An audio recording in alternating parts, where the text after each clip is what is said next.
السلام علیکم سامعین، آپ دیکھ رہے ہیں مکس سٹوری چینل۔ کہانی جنت کے پتے پیش کی جا رہی ہے، جس کو لکھا ہے نمرہ احمد نے۔ وہ دونوں لکڑی کا دروازہ دھکیل کر اندر آئیں تو ہر سو اندھیرا چھایا تھا۔ لانگ روم سے ٹمٹماتی زرد روشنی جھانک رہی تھی۔ اس نے جنگلی پھولوں کی ٹوکری لابی میں رکھے اسٹینڈ پر دھری اور بچی کا ہاتھ تھامے لانگ روم کی طرف آئی۔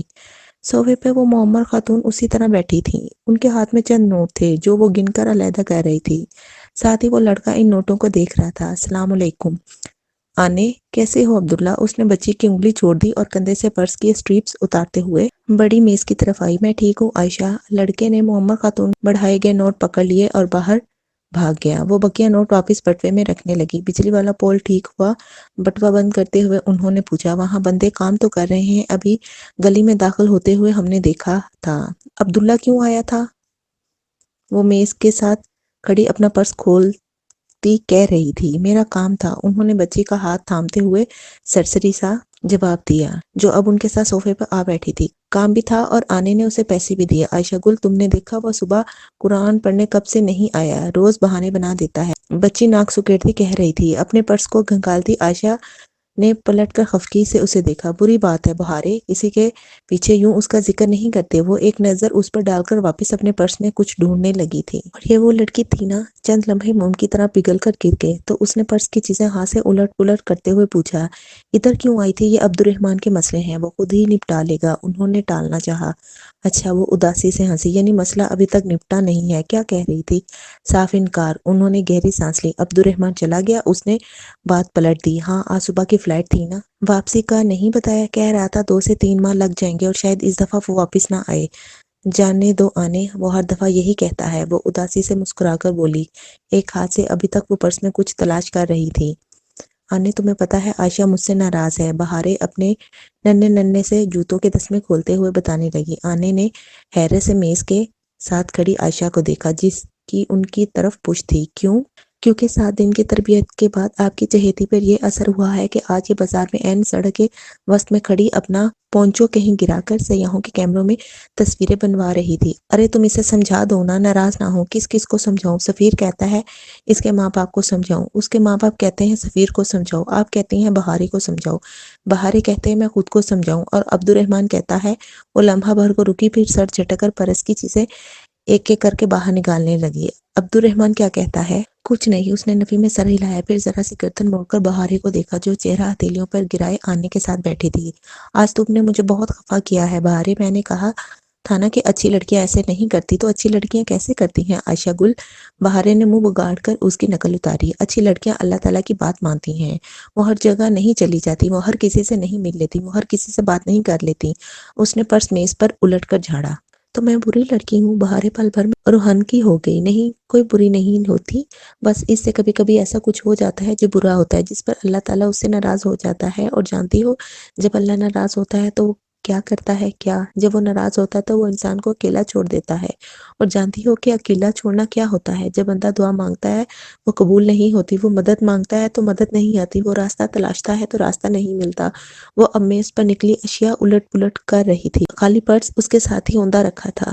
کیا ڈھونڈ رہی ہو؟ سفیر نے اپنی ممی کو چابیاں دینے کے لیے کہا تھا، یہی پرس میں رکھی تھی، پتہ نہیں کہاں چلی گئی۔ عبد الرحمن ٹھیک کہتا ہے، عائشہ گل کبھی کچھ نہیں کر سکتی، وہ یہ اس لیے کہتا ہے تاکہ عائشہ گل سب ہی کچھ کرنا سیکھ لے۔ ان کی بات پر اس نے ایک تلخ مسکراہٹ کے ساتھ سر جھٹکا اور چیزوں کو واپس پرس میں ڈالنے لگی۔ وہ چابی یقیناً کہیں اور رکھ کر بھول گئی تھی۔ آنے والے چند دنوں میں پڑھائی کا بوجھ ذرا بڑھ گیا اور کلاسز کا شیڈیول پہلے سے سخت ہو گیا، تو وہ دونوں ٹیسٹ تیار کرنے اور دینے میں ایسی مصروف ہوئیں کہ کہیں آ جا نہیں سکیں۔ وہ وسط مارچ کے دن تھے، استنبول پر چھایا کوہر ٹوٹ رہا تھا اور باہر کی رسیلی ہوا ہر سو گلاب اور ٹیولپس کھلا رہی تھی۔ اب صبح سویرے گھاس پر جمی برف کی سفید تہ نظر نہیں آتی تھی اور سبانجی کا سبزہ اپنے اصل رنگ میں واپس لوٹ رہا تھا۔ ایسے ہی ایک دن ان دونوں نے ٹاپ کیپی پیلس جانے کا پروگرام بنایا، مگر اسی وقت حالے آ گئی۔ اس کے پاس دوسرا پروگرام تھا، میلو کینٹ میں میلاد ہو رہا ہے، چلو گی؟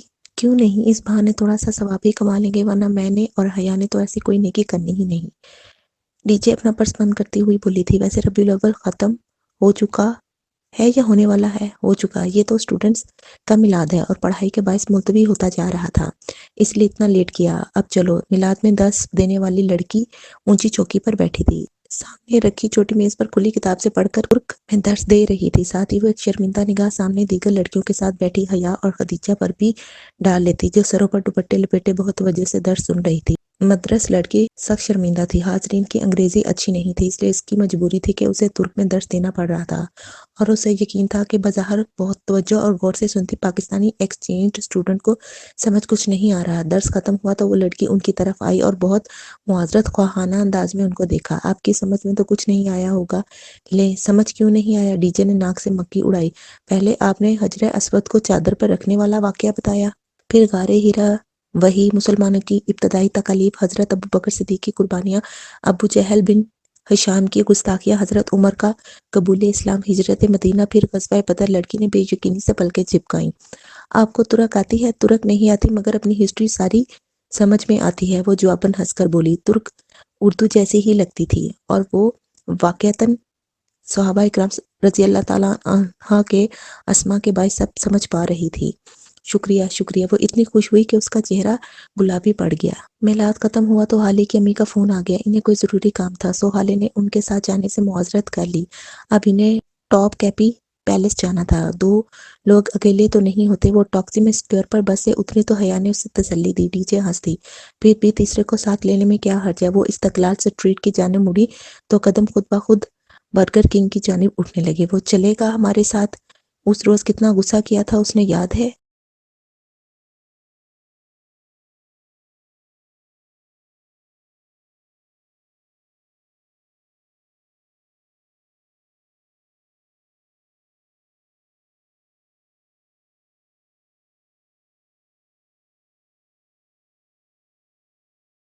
حیا تو اس وقت کے بعد سے بہت محتاط ہو گئی تھی۔ اب بھی اس نے اپنے سفید کوٹ کے اوپر پرس یوں لٹکا رکھا تھا کہ بائیں کندھے سے اسٹریپ گزار کر دائیں پہلو سے پرس لٹک رہا تھا۔ بال کھلے تھے اور دوپٹہ گردن کے گرد لپیٹا تھا۔ ڈی جے نے بھی اسی طرح شلوار قمیض پر سیاہ لمبا کوٹ پہن رکھا تھا۔ برگر کنگ میں خوب گہما گہمی تھی، اشتہا انگیز سی مہک سارے کچن میں پھیلی تھی۔ وہ دونوں آگے پیچھے چلتے ہوئے کچن کی طرف کھلتے دروازے کی طرف آئیں۔ سامنے طویل سا کچن تھا، ادھر ادھر ایپرن اور ٹوپیاں پہنے دو چار افراد آ جا رہے تھے۔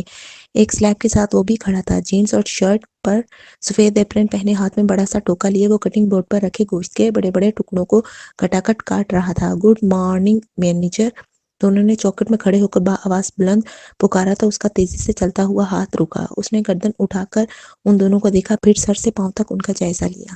دونوں جوکرز پہنے پھولے ہوئے ہینڈ بیگز اٹھائے ہوئے تھے۔ حیا کے ہاتھ میں رول کیا ہوا استنبول کا نقشہ تھا اور ڈی جے کے ہاتھ میں ایک گائیڈ بک، گویا وہ پوری تیاری کے ساتھ آئی تھیں۔ گڈ مارننگ، وہ واپس گوشت کی طرف متوجہ ہوا اور دوسرے ہاتھ سے ایک چھوٹی سی اسٹینڈ پر لگی تختی اٹھا کر سامنے کاؤنٹر پر پٹخ کر رکھی۔ اس پر لکھا تھا I am busy, do not disturb.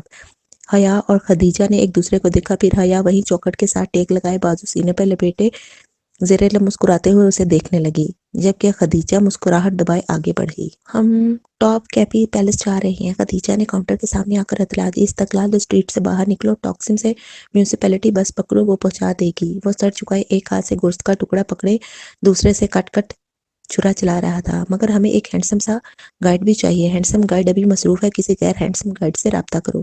D J نے پلٹ کر حیا کو دیکھا، اس نے مسکراتے ہوئے شانے اچکائے، وہ واپس جہان کی طرف گھومی۔ تو آپ ہمارے ساتھ نہیں چلیں گے؟ بالکل بھی نہیں، تم میں سے پھر کوئی ٹاپ کیپی کے قلعے میں گم ہو جائے گی اور میرا پورا دن برباد ہو جائے گا۔ ایک دفعہ پھر سوچ لیں، لکھ کر دے دوں؟ وہ کہتے ہوئے ٹکڑوں کو ایک طرف ٹوکری میں رکھنے لگا، اس کے ہاتھ مشینی انداز میں چل رہے تھے۔ اچھا ایک بات بتائیں، استقلال اسٹریٹ میں جیب کترے ہوتے ہیں نا؟ ڈی جے نے اس کے سلور اسمارٹ فون کو دیکھتے ہوئے کہا، جو قریبی چارجنگ پر لگا تھا۔ ہاں تو سمجھے آپ کی جیب کٹ گئی۔ ڈی جے نے ہاتھ بڑھا کر فون اچکا، تار نکالی اور حیا کے ساتھ آ کھڑی ہوئی۔ فون والا ہاتھ اس نے کمر کے پیچھے کر لیا۔ کیا مطلب؟ اسے شدید قسم کا جھٹکا لگا تھا۔ وہ ہاتھ روک کر انہیں دیکھنے لگا تھا۔ مطلب یہ کہ آپ ہمارے ساتھ ٹاپ کیپی پیلس نہیں چلیں گے تو ہم اس موبائل کو بیچ کر آدھا جواہر تو خرید ہی لیں گے۔ ویسے فون اچھا رکھا ہوا ہے آپ نے۔ وہ الٹ پلٹ کر کے موبائل دیکھنے لگی۔ پاکستانی روپوں میں 2-2.5 لاکھ سے کم کا تو نہیں ہوگا۔ وہ چورا رکھ کر ان کے سر پر آن پہنچا۔ میرا فون واپس کر دو۔ کڑی نظروں سے انہیں دیکھتے ہوئے اس نے ہاتھ بڑھایا۔ ٹاپ کیپی واپسی پر دے دوں وعدہ۔ مطلب تم لوگ مجھے یرغمال بنا کر لے جاؤ گی؟ کوئی شک؟ وہ پہلی دفعہ بولی۔ ٹھیک ہے، مگر یہ آخری بار ہے، پھر میں کبھی تم دونوں نکمی لڑکیوں کے ساتھ اپنا دن برباد نہیں کروں گا۔ وہ ایپرن گردن سے اتارتے مسلسل بڑبڑا رہا تھا، اور اگر آج تم دونوں میں سے کوئی کھوئی تو میں بہت برا پیش آؤں گا۔ ہاتھ دھو کر جیکٹ پہنتا وہ ان کے ساتھ باہر نکلا۔ ٹاپ کیپی سرائے کے سامنے وہ سبزہ زار پر ساتھ ساتھ چل رہے تھے، حیا درمیان میں تھی اور وہ دونوں اس کے اطراف میں۔ جہان، یہ ٹاپ کیپی سرائے کا مطلب کیا ہوتا ہے؟ میں ایک یرغمال شدہ گائیڈ ہوں اور یرغمالی عموماً خاموش رہتے ہیں۔ وہ جیکٹ کی جیبوں میں ہاتھ ڈالے چنگم چباتا شانے اچکا کر بولا، میں بتاتی ہوں۔ ٹاپ کیپی کا ٹاپ دراصل اردو والا توپ ہی ہے۔ جیسے تقسیم ٹاکسم بنا، ویسے ہی توپ ٹاپ بن گیا۔ کیپی کہتے ہیں گیٹ کو، سرائے ہو گیا محل، سو ٹاپ کیپی سرائے بنا cannon gate palace. I am a genius, ہے نا جہان؟ میں نہیں ہی بول رہا، وہ سخت خفا تھا۔ ٹاپ کیپی پیلس 400 سال تک سلاطین کا محل رہا ہے۔ سرمئی عظیم الشان قلعہ نما محل، جہاں خاص کمروں کے پہرے دار گونگے اور بہرے ہوا کرتے تھے تاکہ راز محل سے باہر نہ نکلے، اور جس کے کونما مینار شاہانہ انداز میں اوپر کو اٹھے ہوئے تھے۔ سلطان کا عظیم ورثہ اور اثاثے، چینی پورسلین کے نیلے اور سفید رنگ کے ایسے برتن جن میں اگر زہر ملا کھانا ڈالا جاتا تو برتن کا رنگ بدل جاتا۔ 86 کیرات کے جواہر سے مزین سلطان کے شاہی لباس نگاہوں کو خیرہ کرتے تھے۔ یہ منحوس گارڈ ہمارے سر پر نہ ہوتا تو میں کسی طرح 2-4 ہیرے تو توڑ ہی لیتی۔ ڈی جے ان آنکھوں کو چندیا دینے والے قیمتی پتھروں کو دیکھ کر سخت ملال میں گری ہوئی تھی۔ پولین آف ہولی مینٹل کے حصے میں دینی متبرکات تھے۔ وہ ایک اونچا ہال تھا، منقش در و دیوار، رنگ برنگی ٹائل سے سجے چمکتے فرش، بلند و بالا ستون۔ حیا ارد گرد نگاہیں دوڑاتی شیشے کی دیواروں میں مقید تاریخی اشیاء کو دیکھتی آگے بڑھ رہی تھی۔ دفعتاً ایک جگہ رکی اور شو کیس میں سجے ایک تبرک کو دیکھا۔ وہ ایک ٹیڑھی رکھی ہوئی چھڑی تھی، بھوری سی چھڑی جو شیشے میں مقید تھی۔ وہ گردن ترچھی کر کے اس کو دیکھنے لگی، پھر ادھر ادھر نگاہیں دوڑائی۔ کیپشن سامنے ہی لگا تھا، اسٹاف آف موسیٰ، حضرت موسیٰ علیہ السلام کا عصا۔ اس کی سکیڑ کر پڑتی آنکھیں پوری کھل گئیں، لب بھی نیم واہ ہو گئے۔ لمحہ بھر بعد وہ دور کھڑی ڈی جے کا بازو قریباً دبوچ کر اسے ادھر لائی۔ ڈی جے، یہ حضرت موسیٰ کا عصا ہے؟ ریئلی؟ اس نے بے یقینی سے پلکیں جھپکائیں۔ مگر یہ ان کے پاس کیسے پہنچا؟ وہ دونوں گھوم پھر کر ہر زاویے سے اس کو دیکھنے لگی۔ جہان بھی جیب میں ہاتھ ڈالے خاموشی سے چلتا ان کے پاس آ کھڑا ہوا تھا۔ اس کے لیے تو یہ سب پرانا تھا، مگر وہ دونوں ہمارے جوش کے راہداری میں آگے پیچھے ایک ایک تبرک کی طرف لپک رہی تھی۔ ان کے دوپٹے سروں پر آ گئے تھے۔ کعبہ کا تالا، حضرت داؤد علیہ السلام کی تلوار، حضرت یوسف علیہ السلام کا صافہ، ابراہیم علیہ السلام کا برتن، آپ صلی اللہ علیہ وسلم کے قدموں کے نشان، آپ کا لباس، دانت مبارک، آپ کی تلوار اور بہت سے صحابہ کی تلوار۔ ڈی جے، کیا یہ شیشے کی دیوار غائب نہیں ہو سکتی اور ہم اس تلوار کو چھو نہیں سکتے؟ وہ دونوں نبی پاک صلی اللہ علیہ وآلہ وسلم کی تلوار کے سامنے کھڑی تھی۔ کوئی ایسا مقناطیسی اثر تھا اس تلوار میں کہ مقابل کو باندھ دیتا تھا۔ مگر ہم اس قبل کہاں؟ حیا، خدیجہ نے تعصب سے سر ہلایا۔ وہ ابھی تک یوں ہی اس تلوار کو دیکھ رہی تھی۔ اگر ہم اس کو چھو سکتے تو جانتی ہو کیا ہوتا؟ 14 صدیوں کا فاصلہ ایک لمس میں طے ہو جاتا۔ مگر ہمارے ایسے نصیب کہاں؟ جہان، یہ سب تبرکات اصلی ہیں نا؟ جہان نے دھیرے سے شانے اچکائے۔ میں نے کبھی ان پر ریسرچ کیا، نہ کوئی ریسرچ پڑھا۔ کبھی امکان ہے کہ یہ سب اصلی ہیں؟ کہنے والے کہتے تو ہیں کہ مسلمانوں کے تبرکات بھی اتنے ہی نقلی ہیں جتنے عیسائیوں کے، مگر اللہ بہتر جانتا ہے یہ اصلی ہیں۔ میرا دل گواہی دے رہا ہے کہ یہ سب ہمارے انبیاء سے وابستہ رہنے والی اشیاء ہیں۔ تحریک خلافت انہی متبرکات اور مقامات مقدمہ کے تحفظ کے لیے چلائی گئی تھی۔ ڈی جے کو معاشرتی علوم کا بھولا بسرا سبق یاد آ گیا۔ ٹاپ کیپی پیلس میں خوب گھوم پھر کر جب وہ باہر نکلے تو جہاں نے اپنا موبائل واپس مانگا۔ یہ لیں، کیا یاد کریں گے؟ اور فکر نہ کریں، ہم نے کوئی چھیڑ چھاڑ نہیں کی۔ سیکیورٹی لاک کوئی پاس ورڈ ہوتا تو میں کھولنے کی ضرور کوشش کرتی، مگر آپ نے تو فنگر پرنٹس انٹری لگا رکھی ہے۔ ڈی جے کے ہاتھ سے فون لیتے ہوئے مسکرایا تھا۔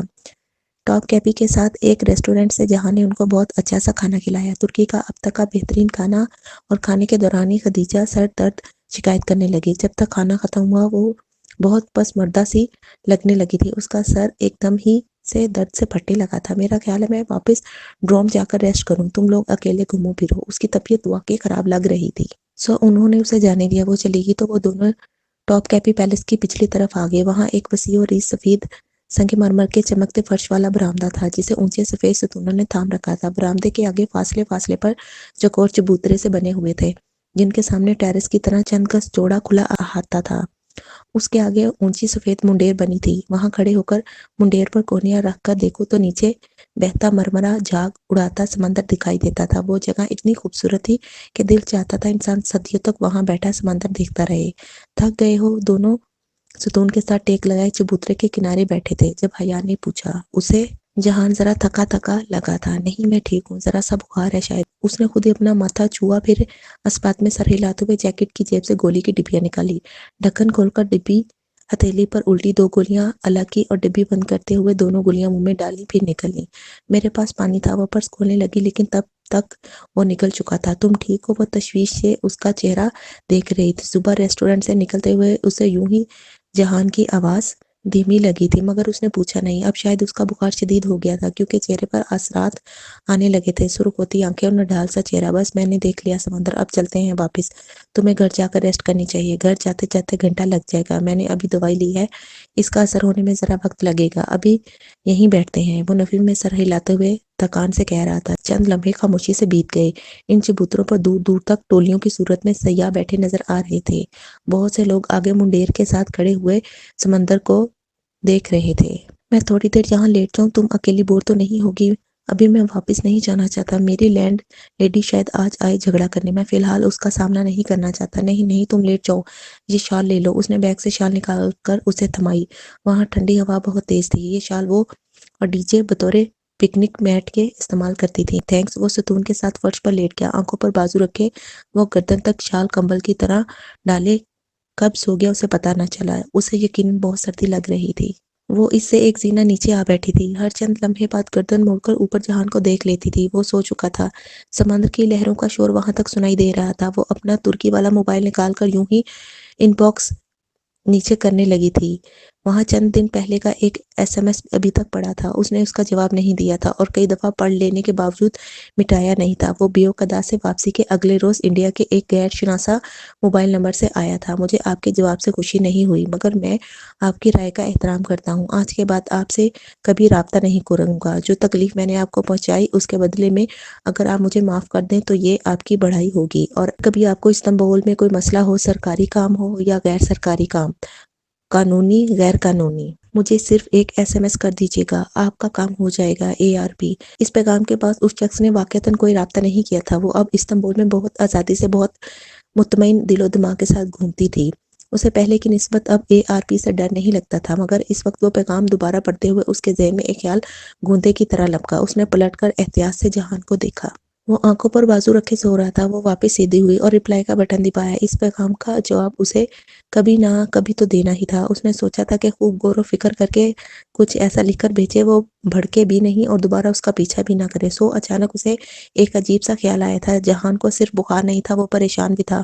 اسے وہ بیو قدا والے ٹرپ کے مقابلے میں ذرا کمزور لگا تھا۔ گردش معاش کے جھمیلوں میں پھنسے اس انسان کو وہ ایک مدد کر سکتی تھی تو اس میں آخر حرج ہی کیا تھا؟ وہ کافی دیر سوچتی رہی، پھر اس نے جواب ٹائپ کرنا شروع کیا۔ آپ کی وسیع النظری کا شکریہ۔ مجھے واقعتاً استنبول میں ایک کام درپیش ہے۔ اگر آپ میری مدد کریں تو میں اسے آپ کی طرف سے پہنچائی جانے والی اذیت کا مداوع سمجھوں گی۔ اس نے پیغام بھیج دیا۔ اب وہ خاموشی سے بیٹھی سمندر کی لہریں دیکھ رہی تھی۔ وہ بیو قدا اس کے گھر بھی تو چلی گئی تھی اور جب دروازہ بند ہوا تھا تو اسے لگا تھا وہ ایک سنگین غلطی کر چکی ہے، مگر اس غلطی کا نتیجہ بہت اچھا اور اطمینان بخش نکلا تھا۔ اسے احساس تھا کہ اب بھی اس نے غلطی کی ہے اور اس کا نتیجہ ایک دم فون کی گھنٹی بجنے لگی۔ وہ چوکی اور موبائل سامنے کیا۔ وہی انڈیا کا غیر شناسا سا نمبر تھا۔ وہ تو سمجھی تھی کہ ٹیکسٹ پر بات ہو جائے گی بہت ہے، مگر اسے اندازہ نہیں تھا کہ وہ فون کر لے گا۔ وہ موبائل سنبھالتی اٹھ کر سامنے منڈیر کے پاس چلی گئی۔ اگر وہ یہاں کھڑے ہو کر بات کرے گی تو جہاں تک آواز نہیں پہنچے گی۔ ہیلو، اس نے فون اٹھایا۔ ذہ نصیب، ذہ نصیب، آج آپ نے ہمیں کیسے یاد کر لیا؟ وہی عامیانہ سا مسکراتا لب و لہجہ۔ اسے اپنی حرکت پہ شدید پشیمانی ہوئی تھی۔ ایک کام تھا، وہ احتیاط سے نپے تلے الفاظ میں کہنے لگی، اور بہتر ہوگا کہ ہم کوئی بیکار کی بات کرنے کی بجائے کام کی بات کریں۔ آپ کی مرضی ہے حیاجی، رابطہ بھی تو آپ ہی نے کیا ہے، ورنہ عبد الرحمن پاشا اپنے قول کا بہت پکا ہے۔ شاید وہ تن کر گیا تھا مگر وہ پی گئی۔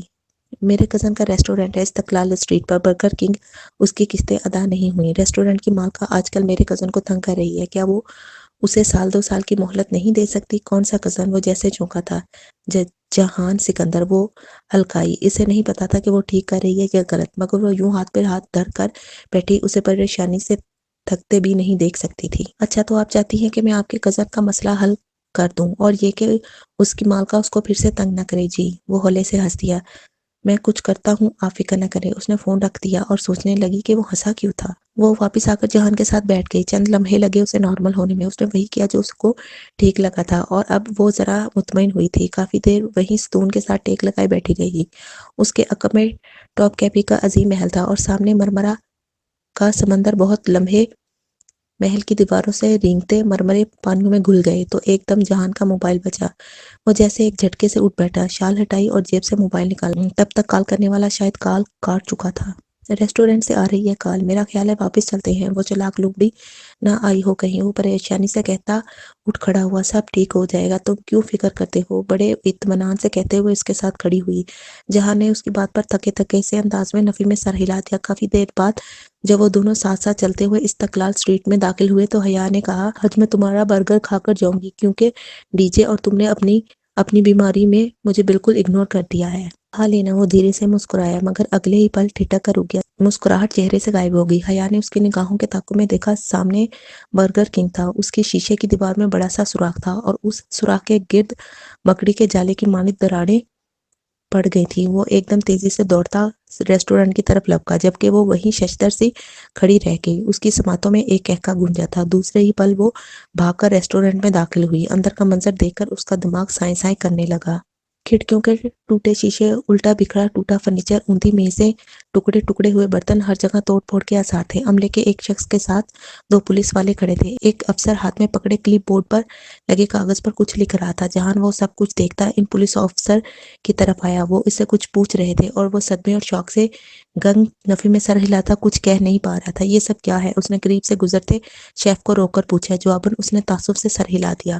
وہ گینگسٹرز تھے، ان کے پاس اسلحہ تھا۔ وہ اندر آئے اور پورا ریسٹورنٹ الٹ دیا۔ پولیس بھی بہت دیر سے آئی۔ وہ کہہ کر آگے بڑھ گیا، اور اس کا دل چاہا کہ وہ پھوٹ پھوٹ کر رونا شروع کر دے۔ یہ اس نے کیا کر دیا؟ کس شخص پر بھروسہ کر لیا؟ او خدایا!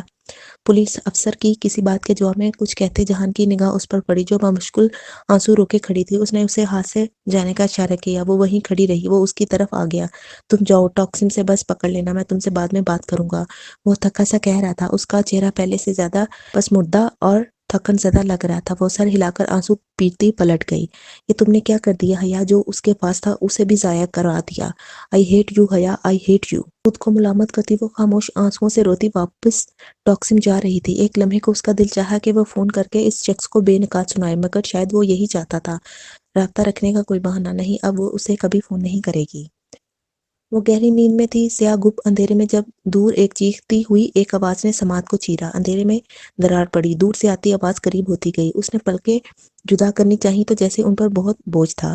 بامشکل آنکھیں کھلی تو چند لمحے اسے حواس بحال کرنے میں لگے۔ اس نے ارد گرد دیکھا۔ ڈرو میں پرسکون سی نیم تاریکی چھائی تھی۔ کونے میں مدھم سا نائٹ بلب جل رہا تھا۔ ڈی جے ٹالی اور چیری اپنے اپنے بستر پر کمبل ڈالے سو رہی تھی۔ دیواروں پر آویزاں بڑے کلاک کی چمکتی سوئیاں رات کے 1 بجنے کا بتا رہی تھیں۔ وہ چنگھاڑتی آواز ابھی تک آ رہی تھی۔ اس نے نیند سے بوجھل ہوتا سر دائیں طرف گھمایا، کوہنی کے بل ذرا اوپر ہوئی اور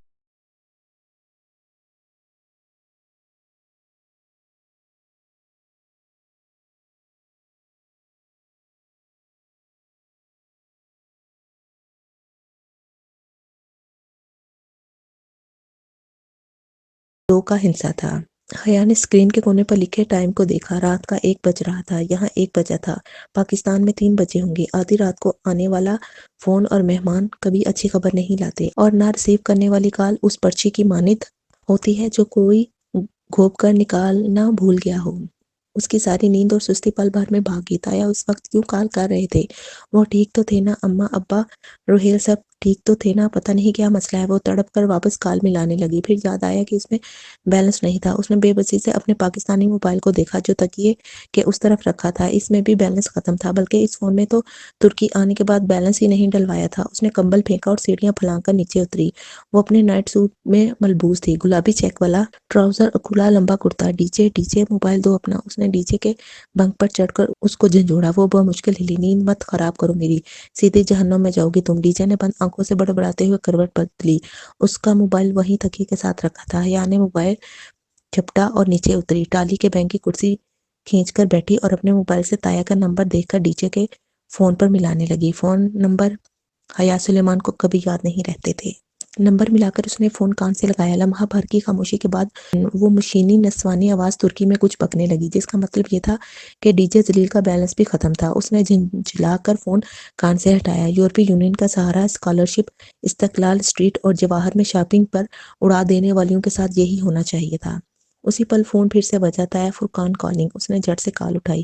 ہیلو حیا، تمہارے پاس اس نمبر کے علاوہ کون سا دوسرا نمبر ہے؟ وہ طاہر فرقان ہی تھے اور اتنے غصے سے بول رہے تھے کہ وہ کام گئی۔ جی کیا؟ حیا میرے ساتھ بکواس مت کرو، مجھے بتاؤ تمہارے پاس دوسرا کوئی نمبر ہے؟ وہ نیند سے جاگی تھی اور کبھی بھی اتنی حاضر دماغ نہیں رہی تھی، مگر ساری بات سمجھنے میں اسے لمحہ نہ لگا۔ ایرم پکڑی گئی تھی۔ ایرم آدھی رات کو کسی سے فون پر بات کرتی پکڑی گئی تھی۔ نہیں طیبہ، میرے پاس یہی ایک نمبر ہے اور دوسرا یو کا جو آپ کے پاس آلریڈی ہے۔ تمہارے پاس موبلنگ کا کوئی نمبر نہیں ہے؟ نہیں طیبہ، آپ بے شک ابا سے پوچھ لیں، یہ نمبر ان کے نام ہے اور میں نے دوسرا نمبر رکھ کر کیا کرنا ہے؟ اچھا ٹھیک ہے۔ انہوں نے کھٹک سے فون بند کر دیا۔ اس نے گہری سانس لے کر موبائل کان سے ہٹایا اور دوسرے ہاتھ سے چہرے پر آئے بال سمیٹ کر پیچھے کیے تو ایرم فرقان اصغر پکڑی گئی تھی۔ میری ایرم بھی تو ہے نا، مجال ہے جو بنا سر ڈھکے کبھی گھر سے نکلی ہو۔ وہ ایرم کے لیے متاسف بھی تھی اور فکر مند بھی، مگر دور اندر دل کے اس پوشیدہ خانے میں جو کوئی شخص دنیا کو نہیں دکھاتا، تھوڑی سی کمینی سی خوشی بھی ہوئی تھی۔ بہت اچھا ہوا تایا ابا، اس دور کے خانے میں کسی نے کہا تھا۔ اب تو آپ کو بھی معلوم ہو گیا ہوگا کہ دوسروں کی بیٹیوں پر انگلیاں اٹھانے والے لوگوں کے اپنے گھروں پر بھی انگلیاں لوٹ کر آتی ہیں۔ بہت اچھا ہوا تایا ابا۔ صبح سویرے اٹھتے ہی وہ اسی کرتے ٹراؤزر پہ ایک ڈھیلا ڈھالا سا سویٹر اور شال لپیٹ کر دیا اسٹور آ گئی۔ بال اب اس نے کیچر میں باندھے لیے تھے اور اپنے گلابی کینچی چپل پہن لیے تھے۔ اسٹور سے اس نے کارڈ خریدا، ریچارج کیا اور موبائل پر اماں کا نمبر ملاتی باہر کیفے کے برآمدے میں بچھی کرسی کھینچ کر بیٹھ گئی۔ وہاں فاصلے فاصلے پر گول میزوں کے گرد کرسیوں کے پھول بنے تھے۔ اسٹوڈنٹ صبح صبح یہاں ناشتہ کرنے آتے تھے۔ سامنے سمانجی کا خوبصورت فوارہ نصب تھا، گول چکر میں مقید فوارہ جس کی پانی کی دھار بہت اوپر جا کر نیچے گرتی تھی۔ اتنی صبح صبح فون کیسے کیا؟ خیریت؟ فاطمہ ذرا فکر مند ہو گئی۔ تو کیا میں آپ کو ایسے ہی یاد نہیں کر سکتی؟ وہ آرامدہ انداز میں ٹانگ پہ ٹانگ رکھتی ذرا خفگی سے بولی۔ ہماری پاکستانی ایکسچینج اسٹوڈنٹ ہمیں عموماً مسڈ بیل دیتی ہیں یا پھر کسی S M S website سے مفت کا ایس ایم ایس کر کے کال کرنے کا کہتی ہیں تو ہم کال بیک کرتے ہیں، اس لیے اگر وہ علل صبح خود فون کریں تو حیرت تو ہوگی نا۔ بس اماں، غربت ہی اتنی ہے، کیا کریں؟ وہ کینچی چپلوں میں مقید پیر جلاتے ہنس کر بولی۔ ہاں، یورپی یونین نے وہ ہزاروں یوروز کا اسکالرشپ تو کسی اور کو دیا تھا نا۔ فاطمہ کی تشویش ختم ہو چکی تھی اور وہ اسی انداز میں بات کر رہی تھی۔ وہ تو رینی ڈیز کے لیے سنبھال کر رکھا ہے۔ کون سے رینی ڈیز؟ اسپرنگ بریک ماں، اور یہاں اسپرنگ بریک کے دنوں میں بہت خوب بارش ہوتی ہے، اس لیے میں اور ڈی جے اسپرنگ بریک میں پورا ترکی گھومنے کا سوچ رہے ہیں، اور لگتا ہے آج کل آپ سائمہ تائی کی کمپنی میں رہ رہی ہیں۔ صبح طنز کیے جا رہی ہیں۔ اچھا سب کچھ چھوڑیں، یہ بتائیں گھر پر سب خیریت ہے؟ ہاں سب ٹھیک ہے۔ طاہر فرقان کی طرف بھی اس نے ہاتھ سے ویٹر کو اشارہ کیا۔ وہ قریب آیا تو اس نے مینیو کارڈ پر بنے ڈونٹ پر انگلی رکھی تو پھر انگلیوں سے وکٹری کا نشان بنایا تو وہ سمجھ کر واپس مڑ گیا۔ ہاں کیوں؟ کسی نے کچھ کہا نہیں، مگر رات تایا کا فون آیا تھا۔ اچھا آپ ان کو جا کر کہہ مت آئیے گا۔ لو میں کیوں کہوں گی؟ فاطمہ الٹا خفا ہوئی، مگر وہ جانتی تھی کہ ماؤں کا بھروسہ نہیں ہوتا۔ لاکھ کہو کہ ناک بتائیے گا، پھر بھی اپنے اگلے پچھلے حساب چکاتے وقت کسی نہ کسی موقع پر اس بات کو استعمال کر ہی لیتی تھی، مگر ایک اچھی بیٹی کی طرح سے پوری بات ماں کے گوش گزار کیے بغیر ڈونٹس کہاں ہضم ہونے تھے، سو ساری بات دہرا دی۔ بس ایرم کا میسج پڑھنے والا قصہ گول کر گئی۔ اچھا پتہ نہیں، ہمیں تو کچھ نہیں پتا چلا۔ وہ کچھ دیر اسی بات پر تبصرہ کرتی رہیں، پھر ایک دم یاد آنے پہ بولی، میں بتانا ہی بھول گئی، مہوش کی شادی طے ہو گئی ہے۔ انہوں نے اظہار چچا کی بیٹی کا نام لیا، جس کی نسبت کافی عرصے سے اپنے ماموزاد سے طے تھی۔ اچھا کب اسے خوشگوار حیرت ہوئی۔ ترکی آتے وقت سنا تو تھا کہ اپریل کی کوئی تاریخ رکھ لیں گے، مگر اسے بھول گیا تھا۔ ہفتہ ہو گیا ہے رکھے ہوئے، جب بھی بات ہوتی ہے بتانا ہی بھول جاتی ہوں۔ پھر انہوں نے جو تاریخ بتائی وہ اپریل ان کی سپرنگ بریک کے درمیان آتی تھی۔ تب تو ڈی جے اور میں عظیم ترکی کی سیر کر رہے ہوں گے۔ سبین کو بلایا تو ہے، مگر کہہ رہی تھی کہ سکندر بھائی کی طبیعت آج کل خراب رہتی ہے، وہ نہیں آ سکے گی۔ میں نے کہا جہان کو بھیج دو۔ اچھا ہے، ساتھ حیا بھی آ جائے گی، دونوں شادی اٹینڈ کر لیں گے، مگر وہ کہہ رہی تھی کہ مشکل ہے۔ اس نے فون کو کان سے ہٹا کر گھورا اور پھر ہنس دی۔ اماں بھی کبھی کبھی لطیفے سناتی تھیں، وہ انتہائی غیر رومانٹک سے۔ ماں بیٹا کہاں مانتے ایسے رومانٹک ٹرپ کے لیے؟ اس نے سر جھٹک کر موبائل کان سے لگایا۔ فاطمہ کہہ رہی تھی، ایک تو تمہاری پھوپھو بھی کوئی بات غیر مبہم نہیں کرتی، بالکل، اس نے تائید کی۔ ویٹر نے چاکلیٹ اور رنگ برنگے دانوں سے سجے ڈونٹس ٹیبل پر رکھے تو وہ الوداعی کلمات کہنے لگی۔ ایرم کے متعلق مزید جاننے کی فی الحال اسے طلب نہیں ہو رہی تھی۔